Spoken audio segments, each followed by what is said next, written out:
Sí, gracias, Mari. A ver, vamos a dejar un poquito la guerra y vamos a ir a un problema que nos está afectando profundamente. No está precipitando. ¿Y por qué digo precipitando? Porque no cae lluvia, no cae nieve hace rato. Llevamos más de 10 años con una mega sequía realmente espantosa. Ya estamos con Marcelo Lagos acá en nuestro estudio. Hola, estás, Gonzalo, Marcelo? muy buenos días. Muy Gracias por venir, porque junto a Marcelo quisimos hacer la verdad que sí, fue un esfuerzo, porque fueron 25 horas de larga caminata, 25 horas, y creo que valió la pena, porque esperamos de verdad de corazón que mostrándoles lo que está pasando en nuestra cordillera, con esa batería de agua que son los glaciares, que es lo que nos queda, nos debe preocupar y nos debe hacer reflexionar de qué podemos hacer para cambiar esta situación, que no se detiene. Vamos a la nota y después al análisis con Marcelo. Mire.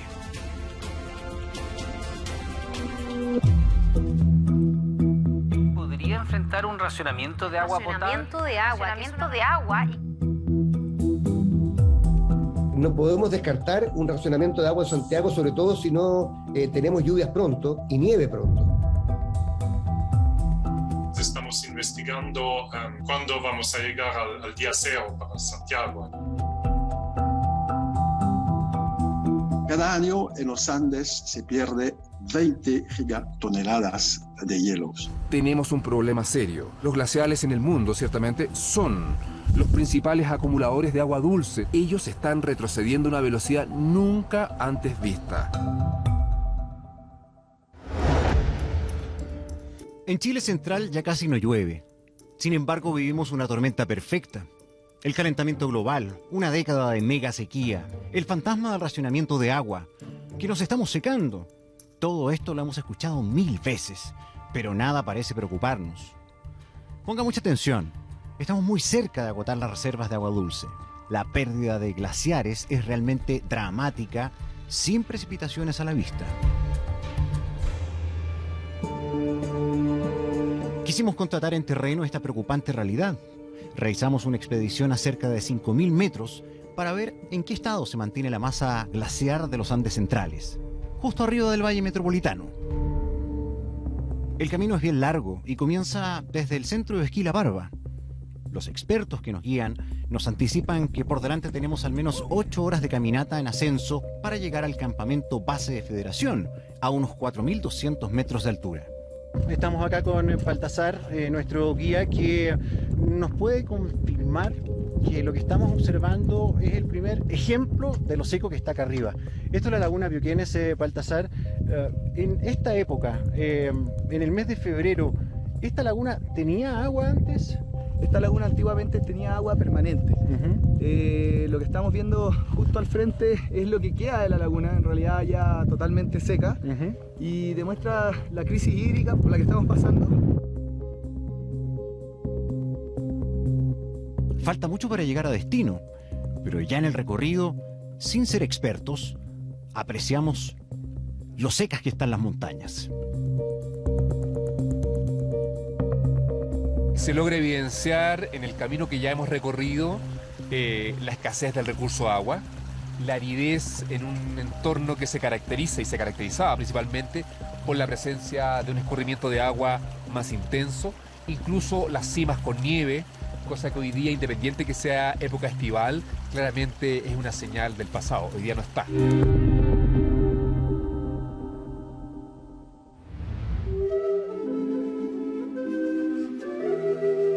Seguimos avanzando, pero ahora el viaje es en el tiempo, 70 años atrás. Las primeras expediciones que permitieron conocer, estudiar e incluir los glaciares en nuestros mapas. Louis Le Boutry fue un científico francés y además experto esquiador y montañista. Luego de graduarse en Europa, pide traslado para desarrollarse como investigador y académico. Así, llegó a nuestro país en los años 50 para colaborar con la Universidad de Chile. Sus expediciones en nuestras montañas lo transformaron en el padre de la glaciología nacional.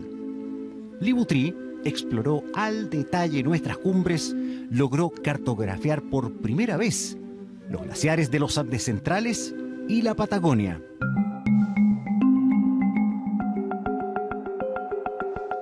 Bueno, él, claro, ha sido el precursor de la glaciología de montaña, realmente, y estamos celebrando este año el centenario de su nacimiento, y que tiene un valor muy simbólico porque podemos medir cómo ha evolucionado justamente el tema del cambio climático.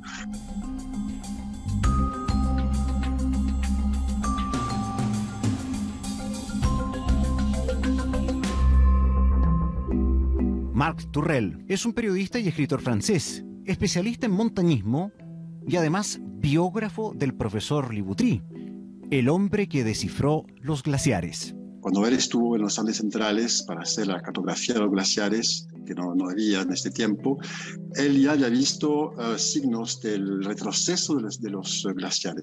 Pero la diferencia entre la época de Liboutry y nuestra época, que hoy en día hay una aceleración muy importante del retroceso de los hielos. Los glaciares están retrocediendo por lo menos 3 veces más que antes. Justo este año se cumple el centenario del natalicio del experto francés y su legado nos dejó además un valioso registro de sus expediciones. Hoy nos permite comparar con sus fotos el dramático retroceso de la capa de hielo milenario que desaparece de nuestra cordillera. Trabajando en la alta cordillera se dio cuenta de este mar de hielo que había cerca de Santiago. Hoy día se puede decir que 70 o 60 años después de los estudios de Liboutry, por ejemplo, el glaciar Olivares Alfa retrocedió casi un 70%. Seguimos nuestro ascenso por la montaña. Los cursos de agua en pleno deshielo de verano son apenas un flaco riachuelo, ni la sombra de los potentes ríos que deben haber bajado nutriendo las cuencas del Mapocho y el Maipo en el pasado. En comparación con el año 2010, 2011... Hace poco tiempo. Hace poco tiempo, menos de 8 años. Esto era un río que abarcaba toda la zona que se ve... Con piedras. Con piedra. Toda la zona que se ve gris, eso era río. Aquí ya estamos acercándonos cada vez más a los pies del plomo. Y aquí está el salto del río Sepo. Ahora está así, un pequeño salto que explica por qué están tan bajos los niveles del mismo río Sepo. Después de 8 horas llegamos al campamento base en Federación. A más de 4.000 metros ya se sienten los efectos de la altura. Cae la noche, bajan los grados, comienza el frío. Los guías nos esperan con comida y algo caliente para pasar esa fría noche en lo alto de la montaña. Los expertos ratifican lo que hemos visto. Nuestra cordillera se seca y nuestro abastecimiento de agua está en peligro. Este retroceso tiene que ver con 2 cosas. Una es la subida de temperatura. Otra parte de la ecuación es que justamente había la mega sequía, hay mucho menos precipitación y entonces no se recargan tan rápidamente los glaciares. Estamos investigando cuándo vamos a llegar al día 0 para Santiago. Entonces estamos justamente en el proceso de mirar en relación a la demanda también y cuándo vamos a llegar a 0.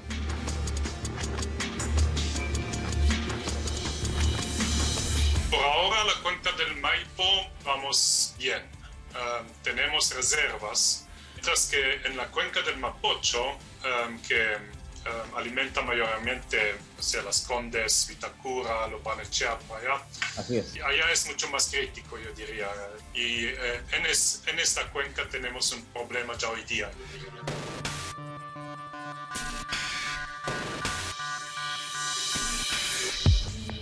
La preocupación y la inquietud también afecta a las compañías sanitarias. Saben que el panorama es muy complicado. Esta sequía se ha intensificado en los últimos años.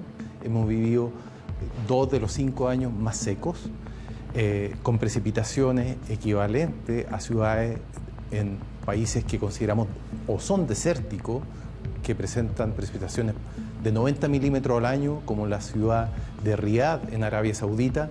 Santiago, el año 2019, tuvo una precipitación por debajo de eso. es lo que estamos viviendo hoy día, un clima desértico en nuestra ciudad. En el río Maipo tenemos la ventaja de contar con un embalse a la cabecera, lo cual nos permite regular o tener un caudal, un volumen disponible para enfrentar parcialmente este evento de sequía extrema. En el río Mapocho, por su situación próxima a la ciudad, a la geografía, no podemos disponer de un embalse, lo cual hace más crítico la condición de abastecimiento, ya que en estos meses vemos una baja muy intensa en su caudal, lo cual genera riesgos potenciales para el abastecimiento de las comunas que se abastecen de esta fuente, que son las comunas del sector oriente, Lo Barnechea, Vitacura, Las Condes, dependen de esta fuente para el abastecimiento de toda la población. ¿El racionamiento de agua será la nueva normalidad? No podemos descartar un racionamiento de agua en Santiago, sobre todo si no tenemos lluvias pronto y nieve pronto. El cambio climático llegó para quedarse y eso significa que vamos a ser una región crecientemente desertificada hacia el futuro. Yo creo que nadie serio y nadie que ha visto el nivel de precipitaciones que hemos tenido, el nivel de caudales de los ríos y el nivel de nieve que tenemos acumulada en los glaciares y en la cordillera puede descartar racionamiento este año en Santiago. O sea, esto es un tema de verdad probable. Nosotros le hemos pedido a la Superintendencia de Servicios Sanitarios y a la ONEMI tengamos protocolos preestablecidos para cuando bajen los caudales a un nivel peligroso.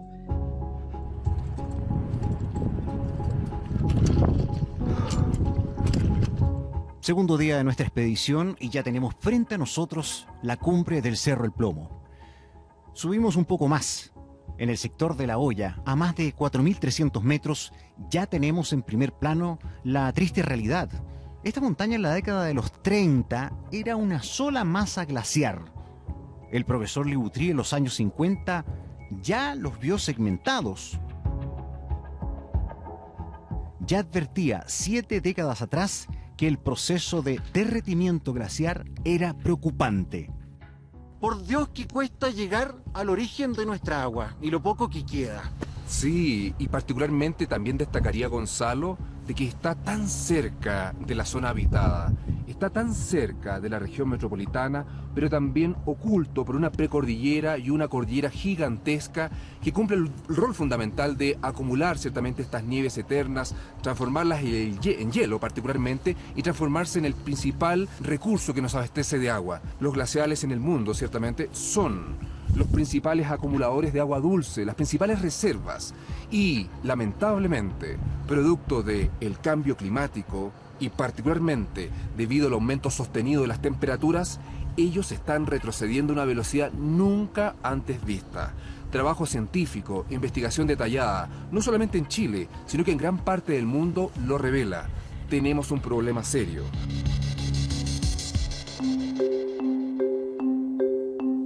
¿Cuánto tiempo nos quedará de la reserva de estos hielos eternos si seguimos con estas temperaturas y esta sequía? Cada año en los Andes se pierde 20 gigatoneladas de hielos. Eso se midió desde el año 2000 hasta el año 2020. En Chile se puede decir que hay una superficie de casi 2.000 kilómetros cuadrados de glaciares ante el año 2002 y 2018 que se ha perdido.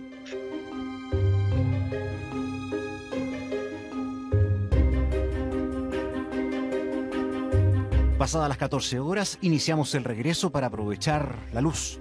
Han sido largas horas de caminata, un recorrido que esperamos sirva para tomarnos en serio lo que está pasando, para no volver a ignorar lo que los expertos nos dijeron hace 70 años. Ahí están las fotos del francés, un impactante recuerdo de los grandes campos de hielo que seguimos perdiendo, un recuerdo que continúa secándose. Un recuerdo que continúa secándose y la verdad es que tú has hecho muchos recorridos, haces mucho trabajo en terreno con tus investigaciones, con tus equipos, pero no te dejaste de impactar. No, por supuesto. ¿Qué pasa? Que es fácil en tu casa, en tu vivienda, en tu departamento, donde habitas, abrir la llave y que caiga agua. pero entender que esa agua tiene todo un recorrido y una fuente que está disminuyendo día a día de forma sustantiva, claramente es revelador, es impactante y es importante y Gonzalo, agradezco que me hayas invitado a acompañarte a la montaña, porque la montaña la tenemos acá, es la principal fuente del recurso hídrico, agua, en todo nuestro país y particularmente en la zona central de Chile, y hoy día está enferma. Y eso implica muchas cosas, tal como mencionaban los entrevistados en la nota. Van a venir cambios y uno de ellos principales ciertamente es el cambio de cuánto consumimos, cuánto realmente necesitamos para vivir. Sí, la verdad que yo les contaba ahí un poco en el reportaje la historia de este experto francés que llegó en la década del 50 a Chile. ¿Y por qué es valioso el trabajo que hizo Louis Le Boutry?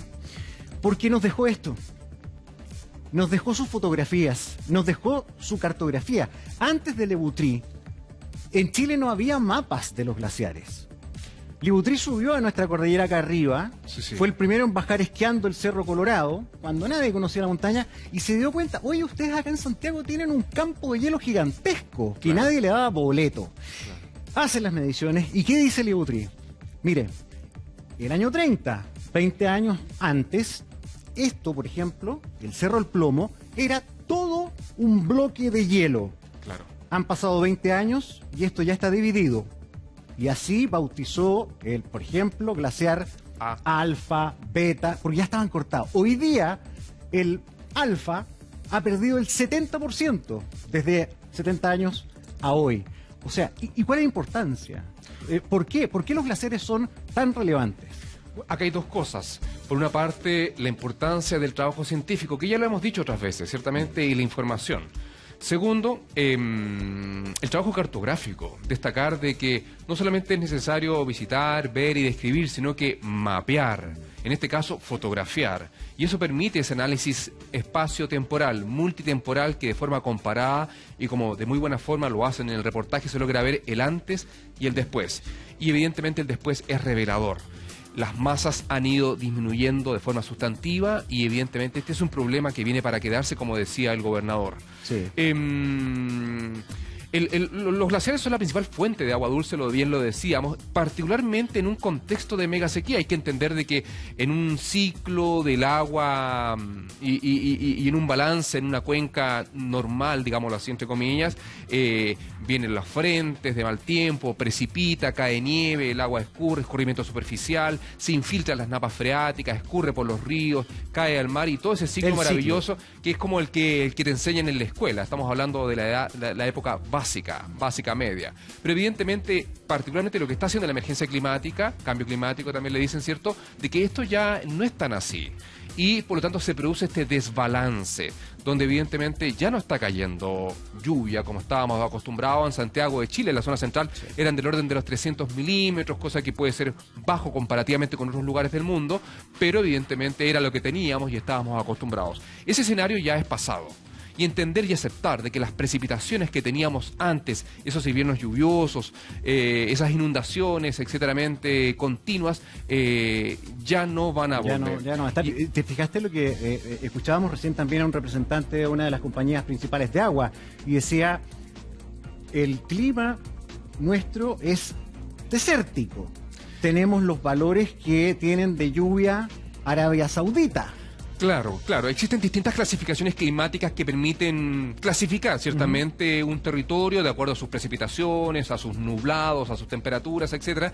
Y uno no puede decir que el clima cambió en base a la estadística de un tiempo. Mínimo necesitas una estadística de 30 años para emitir un juicio, pero evidentemente el neto, la tendencia es que esta mirada de este clima mediterráneo que caracteriza la zona central de Chile, particularmente en el segmento que va más hacia el norte, está migrando hacia un clima más desértico. Y eso se viene diciendo hace mucho tiempo. La ciencia tiene numerosos trabajos e investigaciones que lo revelan y por lo tanto el mensaje que nos está enviando tanto la ciencia, pero los hechos concretos que logramos visibilizar en la montaña es que necesitamos un cambio importante, por una parte, del consumo del recurso agua, y eso implica caer en la eficiencia del consumo de agua y particularmente tener conciencia del cuidado necesario que revierten estas zonas, porque evidentemente gran parte de las masas de hielo, los campos de hielo, los glaciares que van quedando han sido por mucho tiempo huérfanos en el tema de la seguridad y la protección. Sí, Marcelo, vamos a seguir conversando, analizando este tema. Tenemos más material.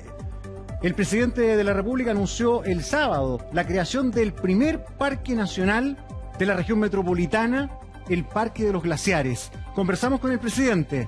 También queremos recordar la importancia que desde hace 500 años le daban los pueblos originarios, los incas, a este Cerro del Plomo. Pausa, ya volvemos.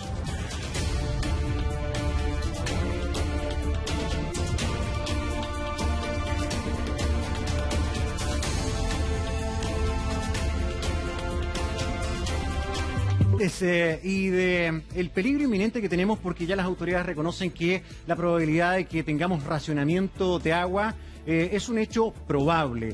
No está lloviendo como antes, ya lo sabemos, llevamos más de 10 años de sequía. El alza global de las temperaturas también está provocando estragos en este tesoro de acumulación de agua. Y muchas veces, porque no conocemos el tema, nos tendemos a tranquilizar en invierno cuando vemos la cordillera blanca.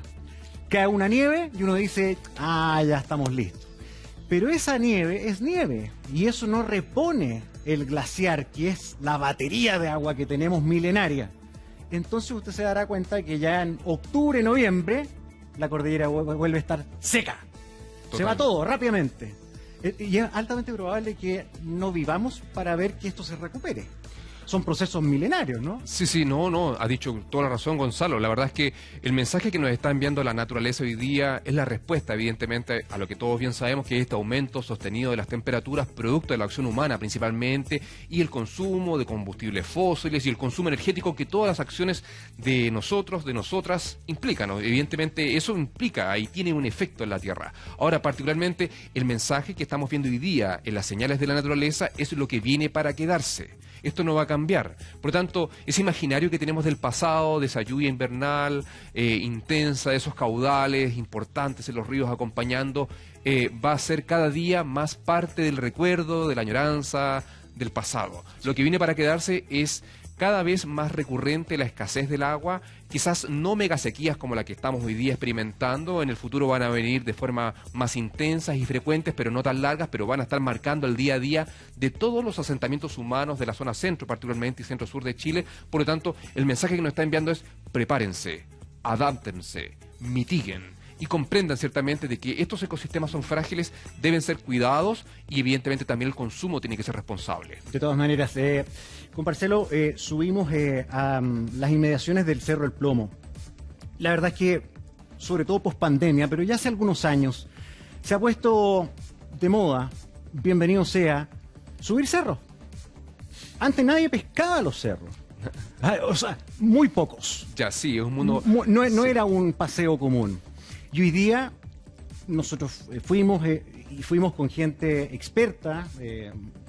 Le damos un saludo a la gente de All Mountains, que tienen todos los equipamientos para que tú hagas este tipo de travesías de una manera segura. Comunicaciones, teléfono satelital, son montañistas expertos con larga trayectoria. Ellos tienen un campamento montado que después del primer tramo, que son 8 horas de caminata, en el ascenso, ellos ya tienen preparada la carpa, una carpa especial de alta montaña. O sea, esto no se puede improvisar. Tú puedes salir con 32 grados de Santiago y arriba, a 5.000 metros, la temperatura puede ser 10 grados bajo cero y vientos que superen los 80 kilómetros por hora. Y se puede poner a llover o a nevar en cualquier minuto. Vamos a recordar parte de esta travesía que hicimos con Marcelo Lagos para mostrar lo que está pasando con los glaciares, pero también conocer lo que tenemos acá encima. No solo agua, sino que un mundo que conocemos muy poco y que tenemos que cuidar. Mire.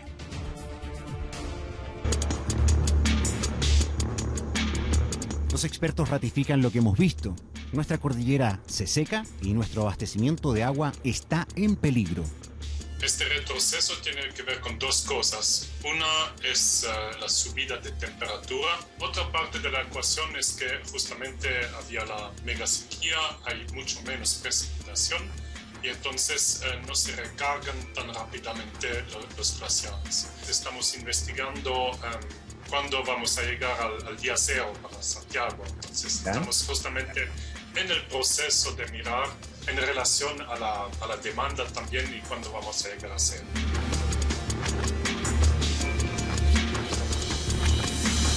Por ahora la cuenca del Maipo vamos bien, tenemos reservas, mientras que en la cuenca del Mapocho, que alimenta mayormente Las Condes, Vitacura, Lo Barnechea, por allá. Así es. Y allá es mucho más crítico, yo diría. Y en esta cuenca tenemos un problema ya hoy día.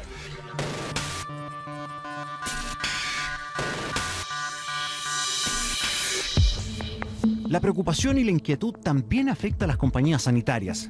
Saben que el panorama es muy complicado. Esta sequía se ha intensificado en los últimos años. Hemos vivido 2 de los 5 años más secos, con precipitaciones equivalentes a ciudades en países que consideramos o son desérticos, que presentan precipitaciones de 90 milímetros al año, como la ciudad de Riad en Arabia Saudita. Santiago, el año 2019, tuvo una precipitación por debajo de eso. Es lo que estamos viviendo hoy día, un clima desértico en nuestra ciudad. En el río Maipo tenemos la ventaja de contar con un embalse a la cabecera, lo cual nos permite regular o tener un caudal, un volumen disponible para enfrentar parcialmente este evento de sequía extrema. En el río Mapocho, por su situación próxima a la ciudad, a la geografía, no podemos disponer de un embalse, lo cual hace más crítico la condición de abastecimiento, ya que en estos meses vemos una baja muy intensa en su caudal, lo cual genera riesgos potenciales para el abastecimiento de las comunas que se abastecen de esta fuente, que son las comunas del sector oriente, Lo Barnechea, Vitacura, Las Condes, dependen de esta fuente para el abastecimiento de toda la población. ¿El racionamiento de agua será la nueva normalidad? No podemos descartar un racionamiento de agua en Santiago, sobre todo si no tenemos lluvias pronto y nieve pronto. El cambio climático llegó para quedarse y eso significa que vamos a ser una región crecientemente desertificada hacia el futuro. Yo creo que nadie serio y nadie que ha visto el nivel de precipitaciones que hemos tenido, el nivel de caudales de los ríos y el nivel de nieve que tenemos acumulada en los glaciares y en la cordillera puede descartar racionamiento este año en Santiago. O sea, esto es un tema de verdad probable. Nosotros le hemos pedido a la Superintendencia de Servicios Sanitarios y a la ONEMI tengamos protocolos preestablecidos para cuando bajen los caudales a un nivel peligroso.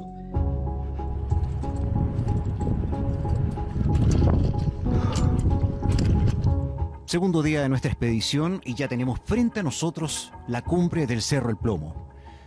Subimos un poco más. En el sector de La Hoya, a más de 4.300 metros, ya tenemos en primer plano la triste realidad. Esta montaña en la década de los 30 era una sola masa glaciar. El profesor Le Boutry en los años 50 ya los vio segmentados. Ya advertía 7 décadas atrás que el proceso de derretimiento glaciar era preocupante. Por Dios que cuesta llegar al origen de nuestra agua y lo poco que queda. Sí, y particularmente también destacaría, Gonzalo, de que está tan cerca de la zona habitada, está tan cerca de la región metropolitana, pero también oculto por una precordillera y una cordillera gigantesca que cumple el rol fundamental de acumular ciertamente estas nieves eternas, transformarlas en hielo particularmente y transformarse en el principal recurso que nos abastece de agua. Los glaciales en el mundo ciertamente son los principales acumuladores de agua dulce, las principales reservas y, lamentablemente, producto del cambio climático y particularmente debido al aumento sostenido de las temperaturas, ellos están retrocediendo a una velocidad nunca antes vista. Trabajo científico, investigación detallada, no solamente en Chile, sino que en gran parte del mundo lo revela. Tenemos un problema serio.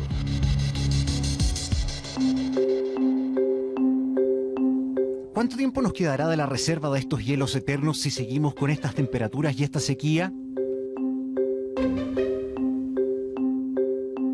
cada año en los Andes se pierde 20 gigatoneladas de hielos. Eso se midió desde el año 2000 hasta el año 2020. En Chile se puede decir que hay una superficie de casi 2.000 kilómetros cuadrados de glaciares ante el año 2002 y 2018 que se ha perdido.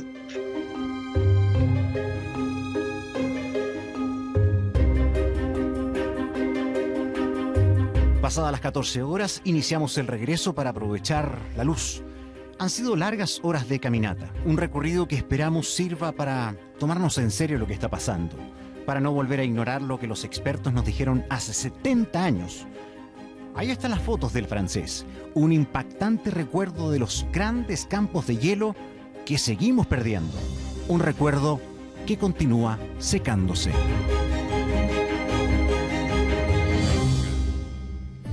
Sí, tenemos esa reserva sobre nuestra ciudad. Acá está el principal asentamiento humano del país, es donde más gente vive y ya lo han dicho las autoridades, el fantasma del racionamiento es un hecho. Eso puede pasar ahora, este año tal vez. Dicho eso, hay también una noticia buena dentro de todo. El 80% de las comunas de la región metropolitana se abastecen no del Cerro El Plomo, que es el que abastece al río Mapocho, sino que de todo el conjunto glaciar que está más cerca, por decirlo de alguna manera, del cajón del Maipo, el embalse El Yeso. Y ese embalse todavía tiene agua y ese abastece el 80% de las comunas, pero eso tampoco es eterno.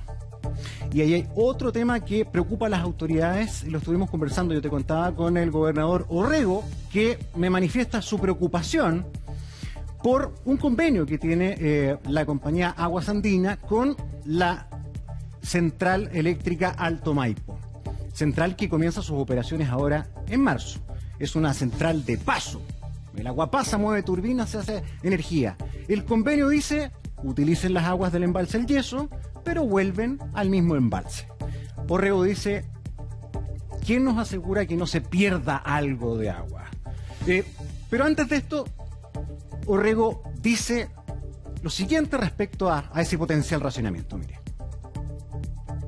Yo creo que nadie serio y nadie que ha visto el nivel de precipitaciones que hemos tenido, el nivel de caudales de los ríos y el nivel de nieve que tenemos acumulada en los glaciares y en la cordillera puede descartar racionamiento este año en Santiago. No podemos descartar un racionamiento de agua en Santiago, sobre todo si no tenemos lluvias pronto y nieve pronto. Y eso significa que vamos a ser una región crecientemente desertificada hacia el futuro. El 80% del agua potable de la región metropolitana viene del gran cauce, y en este caso río, que es el río Maipo. Ahora, obviamente, contribuye los caudales del Mapocho. Y es probable que tengamos, paradójicamente, las primeras comunas que pueden tener problemas de racionamiento son aquellas comunas que más consumen agua.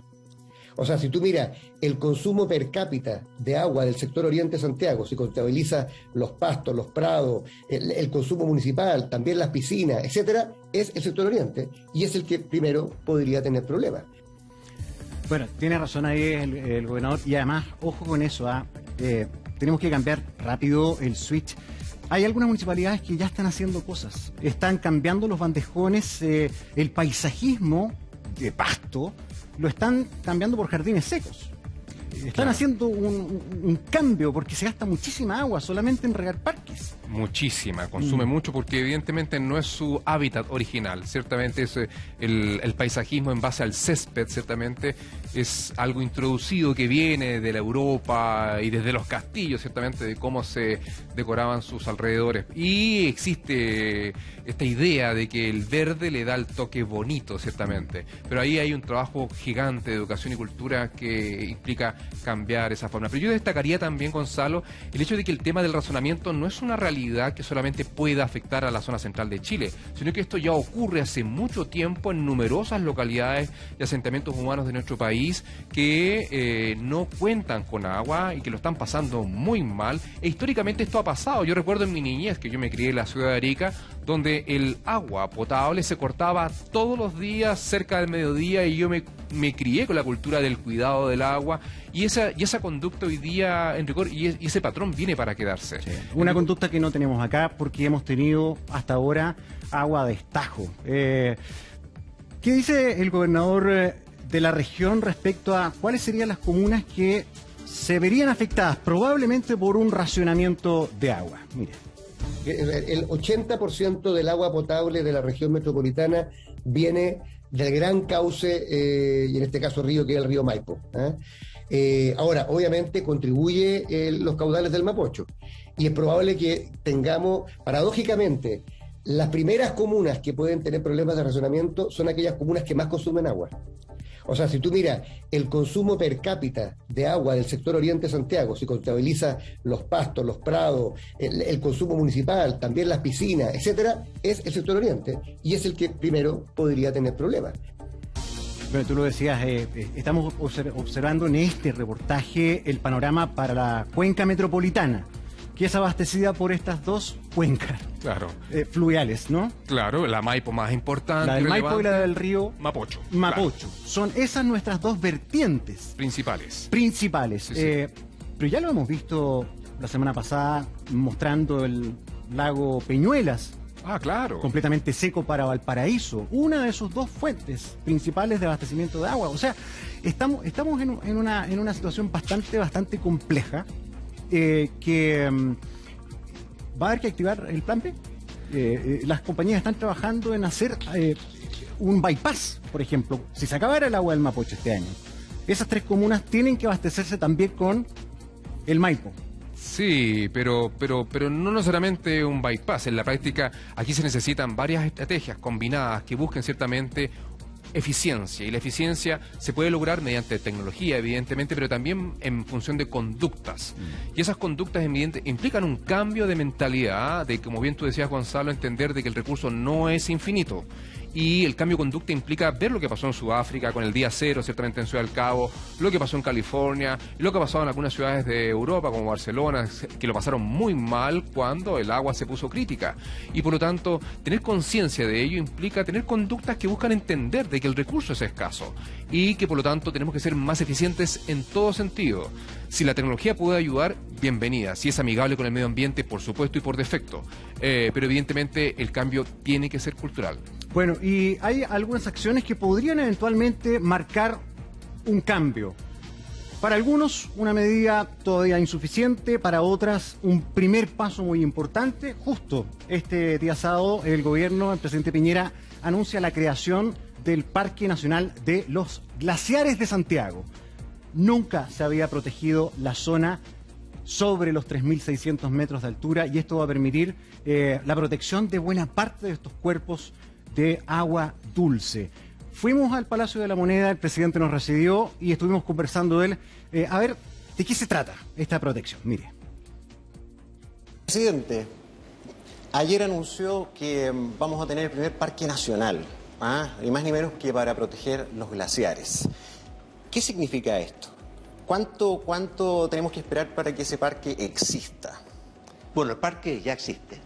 Es el Parque Nacional Glaciares de Santiago, que se suma al otro parque que inauguramos, el Clarillo, con lo cual tenemos dos parques nacionales en la región metropolitana. Y es fundamental por una razón muy simple. Estamos viviendo la peor crisis climática tal vez en la historia de la humanidad. Y en Chile estamos viviendo una sequía muy grave. Y los glaciares son las grandes reservas de agua. Además de su belleza maravillosa que pudimos apreciar ayer, son las reservas de agua. Y por eso estamos protegiendo 368 glaciares en el Parque Nacional Glaciares de Santiago. Son 75.000 hectáreas protegidas, ¿no? Son 75.000 hectáreas protegidas en la primera etapa. Vamos a seguir avanzando. Pero hay un trabajo que hacer para poder avanzar en esta materia. Bueno, hemos hecho un esfuerzo muy grande por hacer de Chile un país más sustentable, más protector de la naturaleza, más amistoso con lo que Dios nos regaló. Protegiendo los glaciares, construyendo y creando parques, descarbonizando nuestra matriz energética, protegiendo los humedales, haciendo muchas cosas, eliminando las bolsas plásticas de un uso. porque la verdad es que hemos maltratado a la naturaleza. Sí. Presidente, este parque fundamentalmente protege la cuenca del río Olivares, ¿no? Y del río Colorado. Y del río Colorado, porque ya surgieron algunas críticas, el gobernador Orrego decía que era insuficiente, que acá se requería proteger el total, que son más o menos 120.000 hectáreas. ¿Por qué no se protegió todo una vez? Se protegió todo lo que está a partir de una cierta altura. Ya. Y de son los 3.600. Aproximadamente, Sí. 75.000 hectáreas. Yo le quiero decir a los críticos que antes de ayer no había ni una hectárea protegida. Son 75.000 y vamos a seguir avanzando. Pero también hay que compatibilizar la protección con ciertas actividades turísticas sustentables para mejorar la calidad de vida de las personas. Sí. Y hacer un parque es un estudio que toma mucho tiempo. Nosotros lo hicimos con mucho compromiso y con mucha vocación y ahí está, Sí. el Parque Nacional Glaciares de Santiago, 368 glaciares. Eso significa el 55% del agua o las reservas de agua. Significa, para dar una idea, 35 veces agua protegida que la que está hoy día en el embalse El Yeso, que es el principal embalse de la región metropolitana. Así es. Presidente, ¿qué va a pasar con este parque y la actividad industrial minera que hay arriba? Porque en el pasado, sobre todo, no se hizo con cuidado ese trabajo, sobre todo en los principios de estas explotaciones. Está la empresa privada, está Anglo American, está también Codelco presente arriba. Y ¿cómo va a convivir, verdad, la industria con la protección glaciar? Bueno, es verdad lo que usted dice, que en Chile no teníamos una buena institucionalidad para proteger el medio ambiente. Durante nuestro gobierno se creó el Ministerio de Medio Ambiente, los tribunales ambientales, la Superintendencia de Medio Ambiente. Hicimos una serie de reglas para compatibilizar el desarrollo que es necesario con la protección de la naturaleza. Cualquier actividad que quiera hacerse en el Parque Nacional va a tener que pasar por un muy estricto control de protección ambiental. Y eso es un gran avance. Y yo siempre me quedo con un mensaje a los chilenos, que cada vez que damos un paso adelante, siempre hay alguien que dijo, no es suficiente. Claro que no es suficiente, pero en nuestro gobierno se ha avanzado más en proteger los glaciares, en descarbonizar la matriz energética, en proteger los bosques, proteger los océanos, que en todos los gobiernos anteriores. Sí. Lo último, muy breve. En marzo, ahora, comienza a operar la central Alto Maipo y se ha manifestado la preocupación de que este acuerdo con Aguas Andinas para que se ocupe el agua del embalse El Yeso para esta central de paso pueda significar algún grado de riesgo en el principal reservorio de agua para la región metropolitana. ¿No ve ningún riesgo en esto? Mire, le puedo asegurar algo, Gonzalo. La primera prioridad del agua, esté donde esté, es el consumo humano. Y eso es definitivo, está en la Constitución, está en la ley y es la voluntad de nuestro gobierno y también, porque lo conversamos, la del gobierno del presidente Boric. Muy bien, gracias, presidente. Bien, ahí está el presidente Piñera, a quien agradecemos por habernos dado esa entrevista. Ahí está el compromiso. Se protege entonces en este Parque Nacional los glaciares. ¿Será un paso importante o el primer paso para poder resguardar este patrimonio vital? La verdad es que como sociedades recién lo estamos haciendo ahora. Vamos a ir a una pausa, vamos a seguir con Marcelo Lagos. Pero en el contexto de esta travesía que hicimos a la cordillera, conocimos a un arriero.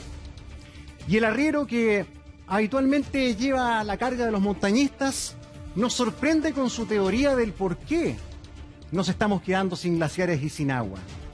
Por lo que vemos en pantalla. El niño del plomo. Un hallazgo que dio la vuelta al mundo en 1954. Una ofrenda que dejaron los incas en la cumbre del Cerro del Plomo. ¿Por qué? Porque ellos tenían claro que el monte que proveía de agua a este valle era sagrado. Al regreso de la pausa, vamos con la historia del niño del plomo. Estamos con Marcelo Lagos acá, les hemos estado mostrando nuestra visita a la cordillera, ¿verdad? Acá sobre Santiago, para mostrarles lo que estaba pasando con nuestros glaciares. Pero les comentábamos también que nos sorprendió lo que nos dijo el arriero, ¿verdad? Que trabaja en llevar el equipaje de los montañistas que hacen excursiones. Y él tenía una teoría popular, pero es su teoría. Dijo, no, ustedes no saben cuándo empezó a ocurrir esto, que se nos fuera el agua y empezáramos a perder el hielo. Esto ocurrió cuando sacaron la momia, cuando sacaron al niño del plomo. mientras no vuelva el niño del plomo a su tumba, esto no va a parar. Una creencia popular, pero que inmediatamente nos hace... ¡Qué tremenda historia! La del hallazgo en 1954 de un niño inca que 500 años antes fue depositado en la cumbre de este cerro que está sobre nuestra ciudad como ofrenda justamente al dios Inti, al sol, en el lugar más sagrado, el que nutre de agua. La importancia del agua para estos pueblos, Marcelo, sabían mucho, la valoraban más que nosotros tanto tiempo atrás. Sí, la verdad es que principalmente, como tú bien dices, el sacrificio va en función de esta actividad, esta fiesta, ciertamente, que es el Capacocha. El Capacocha, y principalmente era al sol, pero el sol entendido como todo un sistema que les da ciertamente el soporte para la vida, y con ello evidentemente también se puede conectar con el recurso agua. Sabemos bien que el descubrimiento del niño del plomo, la niña, como al principio se pensaba que tenía trencitas y pensaban que era una niñita. La princesa, claramente ha sido un descubrimiento relevante, el primero importante en altura, en el caso de Chile, también uno de los más altos, creo, de la civilización inca. Y el cuerpo en mejor conservación, porque se congeló y el tiempo se detuvo. Aquí, en nuestros glaciares, estaba este niño pequeño inca. ¿Quieren saber más de su historia? Y todo lo que se ha averiguado hasta el día de hoy, porque el niño del plomo sigue hablando. Así nos dijeron en el Museo de Historia Natural, donde lo conservan como la pieza más importante de su muestra. El niño del plomo, mire. El Cerro del Plomo, con sus 5.424 metros, es una cumbre muy imponente. Se puede ver desde casi todo el Valle Central, prácticamente desde Graneros por el sur hasta Lampa en el norte. Tiene un gran simbolismo y una poderosa historia ancestral.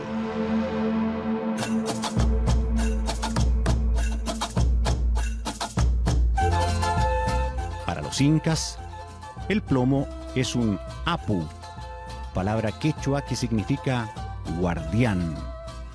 Es el vigía del Gran Valle, el custodio de las cuencas del Maipo y del Mapocho, un sitio sagrado para los incas que los conectaba con sus dioses, especialmente con el sol. Hasta hoy, camino a la cima, es posible observar vestigios, caminos, pircas. Son las pruebas de la presencia y los ceremoniales del imperio que dominó buena parte de América del Sur.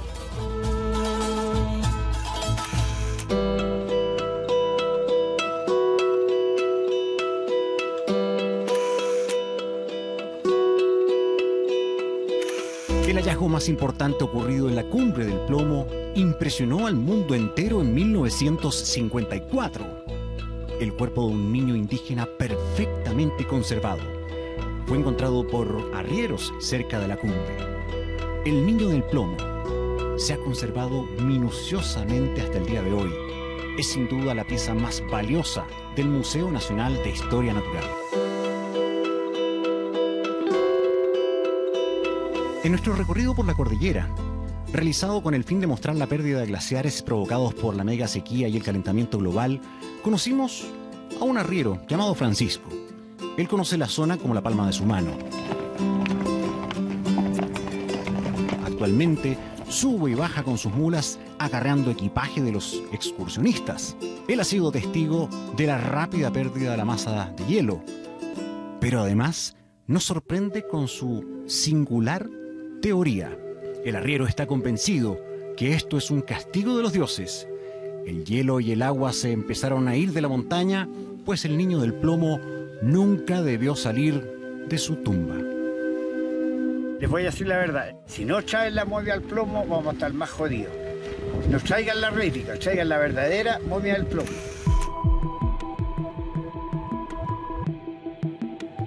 Y si no, vamos a estar jodidos, van a morirse ustedes mismos, no vamos a tener agua. Y que vuelva acá, si en la casa que vuelva la momia al plomo. La creencia popular de este hombre de montaña nos obliga a recordar esta magnífica historia del niño inca, el niño del plomo. Gerardo Ríos, quien encuentra, él sube el año anterior y encuentra unas figurillas de plata. ¿Ya? y le habla a su pariente que dice que ahí arriba tiene que haber alguna mina de plata. Y suben eso a buscar esa mina de plata en el año 54. En esas excavaciones se dan cuenta que encuentran otros objetos y encuentran este fardo que está envuelto en textiles al niño. Este valioso testimonio otorgado a TVN el año 2009 nos relata cómo recuerda el momento en que junto a su tío descubren el cuerpo de este niño inca mientras buscaban metales preciosos en lo alto de la montaña. Primeramente salió no me acuerdo bien si fue el llamo de oro o de cobalto y marfil, chiquitito la figura. Entonces yo le digo al tío Gerardo, sí, tío, mire, los monitos están saliendo. Su tío dejó por escrito en las páginas de su diario de vida la mágica descripción del momento de ese hallazgo. Después de mucho bregar, se movió una fracción. Un olor raro me mortificó. Dejé que esto pasara y seguí en mi empeño y pude moverlo. Un olor acre, asomagado y mortificante. Cuando pasó esto lo tomé y lo llevé. Lo puse sobre la tierra removida. Y después empezó a excavar el tío y ahí descubrió la momia. Cuando oigo a Jaime que decía, Chita, tío, es un niñito.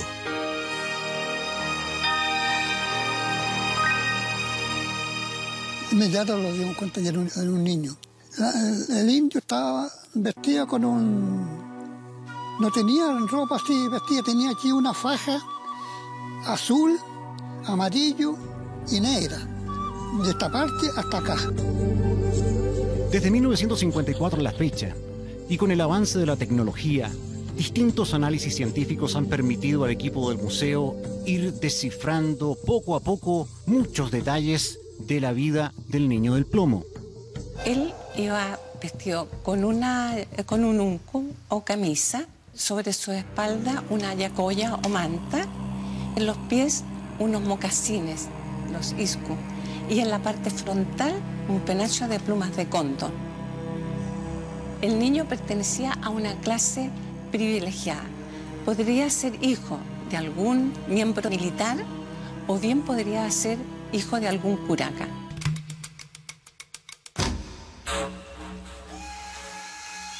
Un cuerpo conservado como es el niño está en un estado extraordinario, es decir, tiene todos los tejidos en una conservación, diría yo, casi perfecta. Permite una aproximación al pasado que es única. El niño pesaba lo que pesa un niño normal de unos 8 a 9 años, es decir, unos 30 kilos, pero hoy día el niño pesa mucho menos que eso, muchísimo menos. Y las medidas que hay revelan que va perdiendo agua todavía. Los sacrificios de este tipo correspondían a individuos que eran parte de la nobleza incaica y no, del resto de la población. Él sabía cuál era su misión, era una misión ante los dioses para dar gracia o pedir algo. Entonces él estaba absolutamente consciente de lo que iba a hacer en ese momento al ser enterrado a 5.400 metros de altura. Sin equipo, sin preparación, sin abrigo, sin zapatos técnicos, sin primeras capas. ¿Cómo llegaban los incas a esta cumbre? ¿Cómo trajeron a este niño a esta altura? ¿Desde dónde comenzó esta ceremonia? ¿Cuál era el simbolismo para los incas de este increíble tipo de rituales? El niño del plomo permite evidenciar que el culto a la capacocha existía y que se entregaban estas ofrendas en las altas cumbres.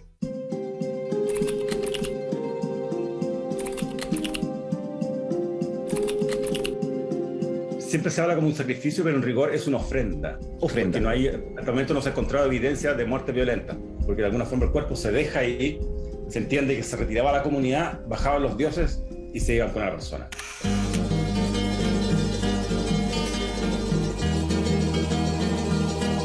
Y por lo que he leído, siempre tenían origen, empezaba el ceremonial del Capacocha en Perú, empezaba en el Cusco.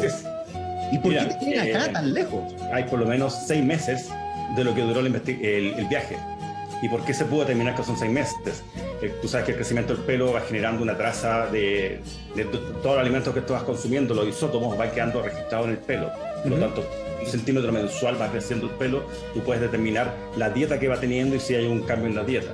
El niño comienza un peregrinaje que va al Cusco, recibe las ofrendas que fueron entregadas en el plomo y de ahí camina hasta la cumbre.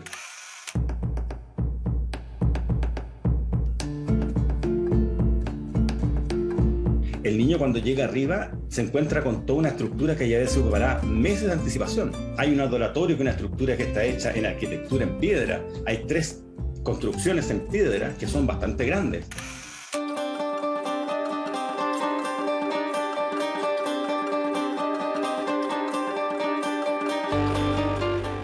La creencia popular del arriero. La advertencia del mundo científico. Son tantas las alertas, son tantas las voces que nos dicen que algo va muy mal.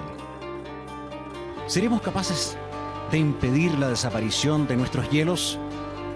¿Podremos proteger nuestros glaciares y comenzar a valorar su riqueza de vida?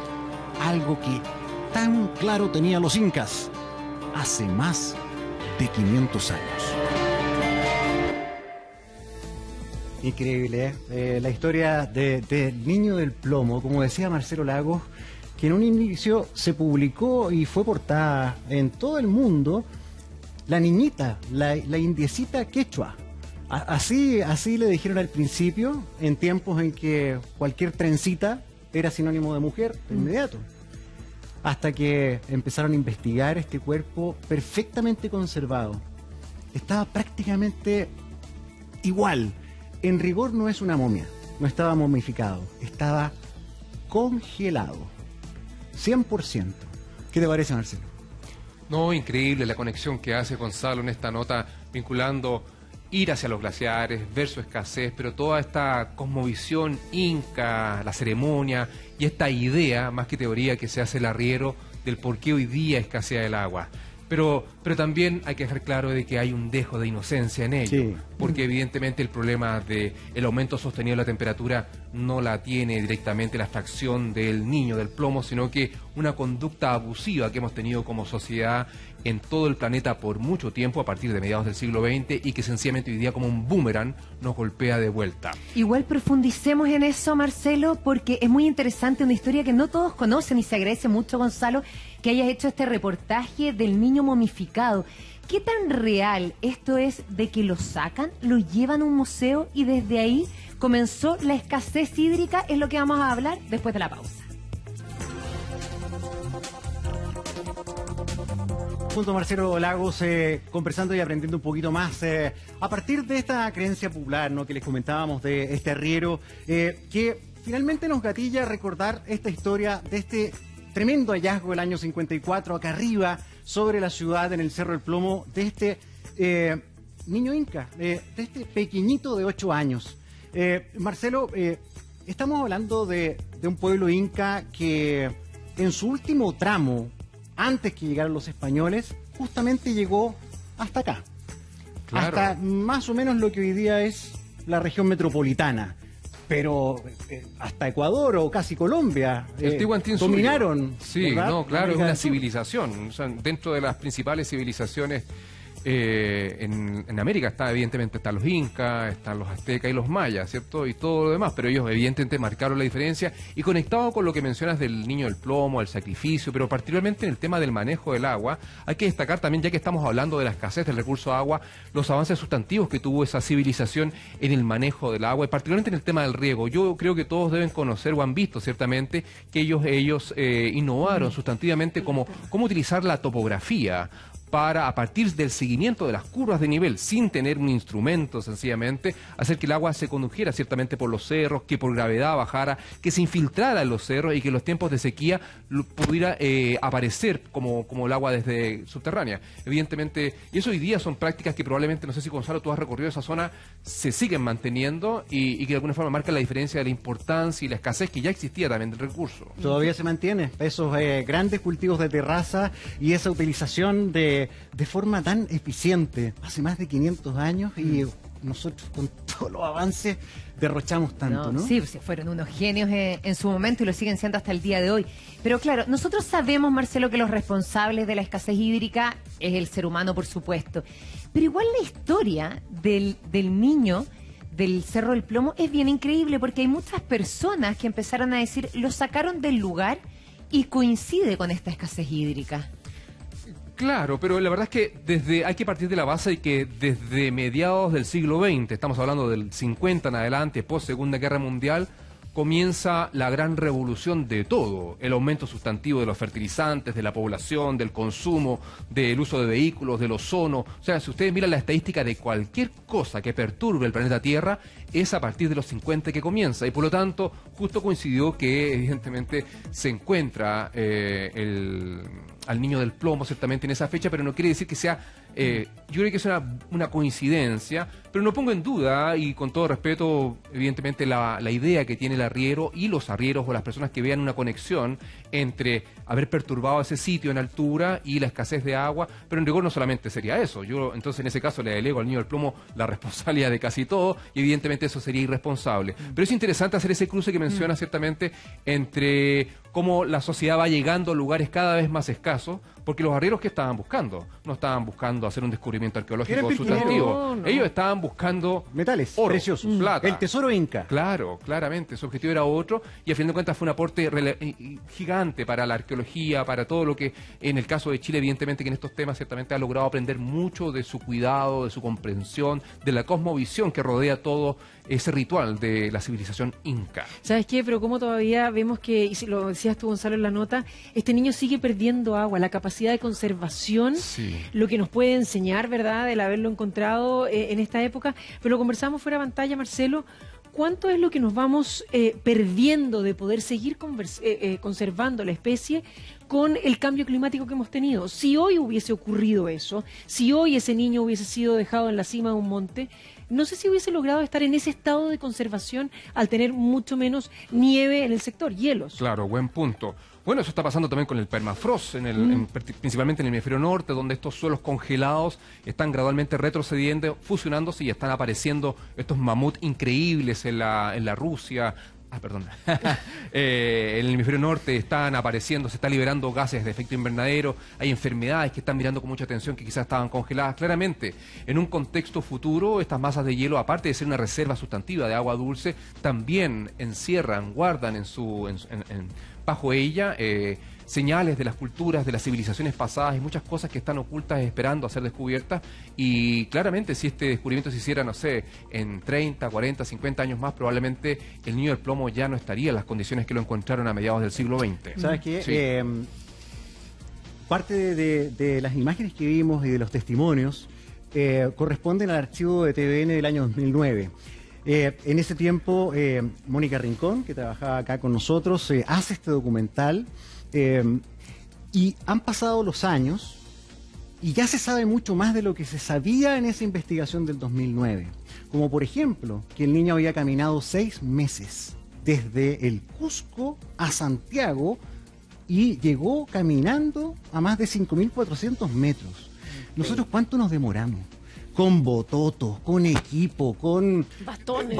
Con todo. Este niño casi descalzo. Claro. Llega a lo que iba a ser su destino. Sí, no hay comparación. Al nacer le decían que era elegido para hacer una ofrenda. Y lo otro lindo que se ha demostrado es que ninguno de estos niños que se ofrendó a los dioses, se encontraron varios, este el mejor tenido, digamos, que estaba muy congelado, eran sin trauma. No hay ni uno que tenga lesiones de golpes o de agresión. Hicieron estudios de su estómago, del niño del plomo. Y ahí pudieron ver lo que había comido en las últimas horas. Y encontraron gran presencia de chicha de manzana. Por lo tanto, lo que probablemente hicieron los incas fue darle chicha, el niño se queda dormido, se congela y ellos tenían otro concepto. Pasaba a otra vida. Dormido, pasaba a otra vida, se conectaba con los dioses. Realmente increíble. No, increíble. Bueno, hay que entender que la cosmovisión es muy distinta a la que tenemos hoy día. Claramente hoy día sería un homicidio. Es todo totalmente distinto. Claro. No Es otra hay forma de lógica. compararlo. No, para Se nada. conecta con los sacrificios mapuches después del terremoto de 1960, que fue también 10 años después de, en la práctica, en los 60. En la práctica, la cosmovisión inca, de esa necesidad de estar cerca del dios Inti, del sol, y que eso te lo da la altura. Evidentemente, por algo tenemos un Machu Picchu en la altura, por algo el Cerro del Plomo era un centro ceremonial relevante para toda esta zona. Evidentemente, conversa con ello. Gracias, ¿Sabes qué? Marcelo. Y sabes que, Gonzalo, también Marcelo, justamente en esta época, de esta semana es más, y hasta el 20 de marzo, hay un espectáculo interdisciplinario que cuenta la historia, acerca la historia de lo que es el Niño del Plomo. Es Matucana 100, justamente, que se llama Cauri Paxa, los niños y el plomo. Es un proyecto escénico, como les decía, que va a estar disponible también hasta casi fin de mes, del 9 al 20 de marzo. Marcelo Lago, muchísimas Allí gracias estaremos. Bueno, por siempre. acompañarnos en esta aventura. Nos vemos en la Muchas próxima. gracias. Se pasaron. Buenos días. Que esté muy bien, Marcelo, gracias.